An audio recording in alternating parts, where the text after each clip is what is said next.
This is jerningham, ladies and gentlemen. News from America, CNN News talks about something about Putin's order more than the biggest move seen invasion, 300,000 troops. See what they think about it. If you guys and girls and ladies and gentlemen, boys and girls from there, you'd understand what I mean. Some of you watch the news, probably some of you don't. With us now is Colonel If you guys are interested, you like this. Military analyst and former member of the Joint Staff at the Pentagon. Senator, 300,000 new troops, albeit these are reservists. These are people who are already inside Russia.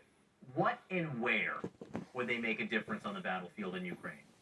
So, John, good morning. It really depends on the kinds of troops that they're going to bring into this battle space of Ukraine here. So, where they could make a difference would potentially be in these areas right here. What they might do is they might be used to secure these particular areas. Now, this, of course, is where Ukraine has made significant gains, so they'd have a bit of a difficult time in this area. But what the Russians can do is once you go into these areas that they control, in essence, the land bridge from this part of Russia all the way to Crimea, which is right down here, those are the areas where they could make a difference if they are the right specialties. So that would include infantry troops, tank troops, armored personnel drivers, and also infantry folks. So these are the kinds of things that and kinds of capabilities that they'd be looking at, and they would primarily be used here unless Putin wants to do something through Belarus or through this part of Russia.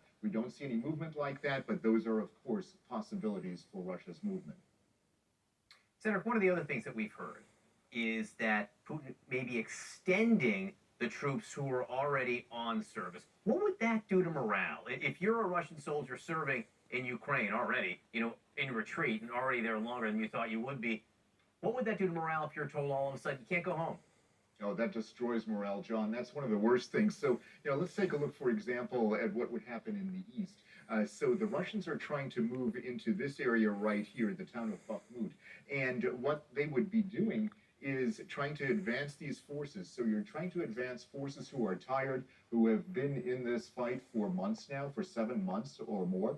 And remember, they were standing there even in December. So you're talking about a bunch of troops that are going to be incredibly tired when it comes to doing this kind of thing. And they're trying to respond to the Ukrainian offensives that are happening here and also in the south. The Ukrainians are trying to go here. The Russians will have to stop them if they have any hope of trying to do anything here. And it's going to be a really tough thing for them to do. And I think it's very difficult for the Russians to get to that point.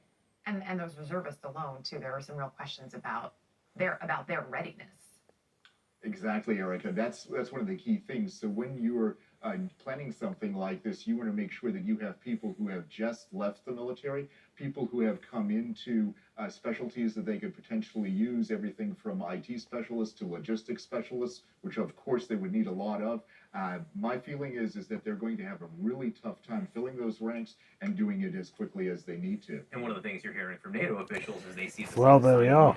Oh, I know the TV's just turned itself off, but there we go. I'll turn it back on again.